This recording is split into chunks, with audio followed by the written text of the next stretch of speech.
I'm Johnny. I'm Chris. I'm Guy. And I'm Will. And we're called Coldplay. How long before I get in? Before it starts, before I Did we start the album again last summer, as all the reports suggest? And the answer is yes, absolutely. We realised that we'd been working quite disparately, and we hadn't even played in a room together for 4 or 5 months. So we went to a tiny rehearsal room in North London, and we played together in a space not much bigger than this carpet. We all got a great buzz off playing together, and then we realised, well, it seems like we've gone wrong on all the other stuff because it doesn't feel as exciting as this. So in September we then went back into another studio in North London and started, stripping everything away from around us and just focusing on the 4 of us playing together. The feeling that we got when we went back into the studio and decided that we needed to be a band again is exactly the same feeling as when we first got into a band together in our first concert, and it's the feeling that we always try and capture in our live performances, and we realised that was the essence of our band. We've spent so much time playing live together that maybe we kind of took it for granted that we could play live, and now we know that it's at the heart of everything that we have to do, and it's in the studio and live, performances or in radio sessions or anything like that. You have to have that spirit of 4 people playing music together. Well, the reason why the record is called X and Y is partly because it looks cool, and partly because we felt like everything we were singing about had 2 sides to it. A lot of the songs are about love and loss, or they're about, the great things in the world versus the terrible things in the world. And so when we were putting the sequence together, it just felt very natural to split it into 2 halves. And we put the title track in the middle, but it's not because the 2 halves are necessarily one theme versus another theme. Partly it's because it's quite a long album, and we wanted to do some way of splitting it so that people could have basically a sandwich break. There's basically a time for lunch in the middle.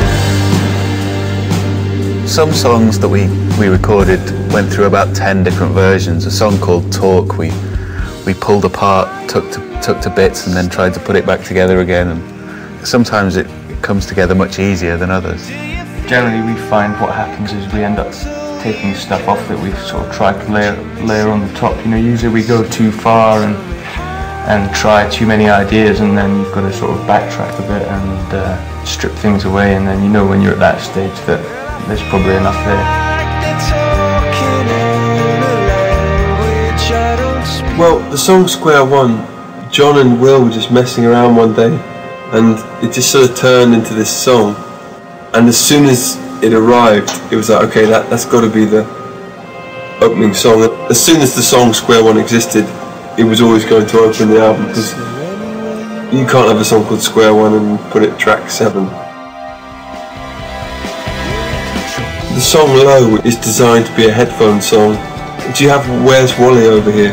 Where's Waldo? Okay, so that song's designed to be like a massive picture of tons and tons of different things, and then in the heart of it is a song. But really it's about the whole, I think that's slightly musically nerdy, that song, because it's quite indulgent on our behalf. It's just us using all the sounds that we wanted to use.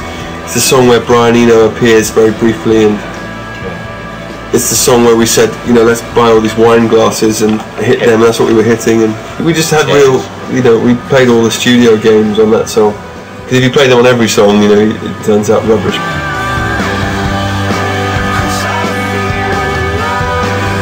We'll have a song like a song called Speed of Sound, the first single, and the song came out very naturally and very organically. When we get a song or a riff or a bass line that we're very excited about, we then sort of try and place it in the musical canon, if you like. Fix You is our attempt at a gospel song without actually getting a gospel choir.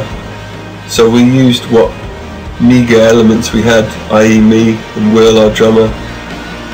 You sing on it live, do you sing on it? No, I don't sing on the record. Will sings on the record. But the spirit of your singing. Yeah.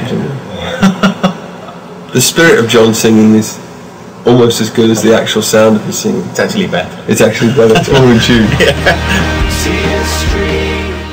Our Message was the last song that was written for the album. it came pretty much while we were trying to mix. I think once we'd got that song, suddenly it all started to feel complete. Finally, you know, felt like we had the right ingredients.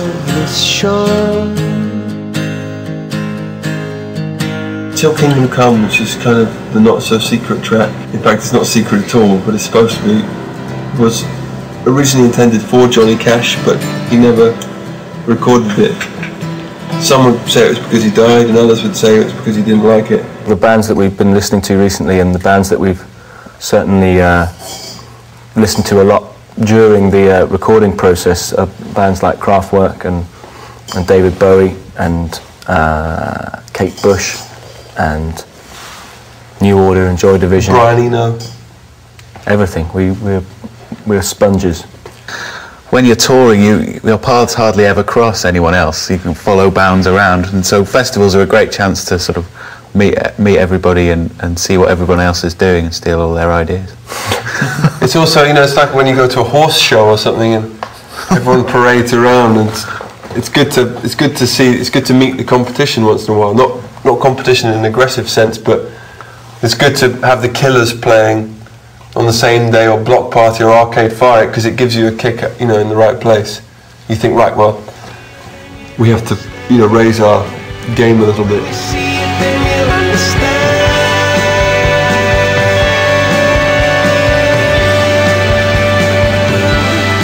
Thank you very much. Good night.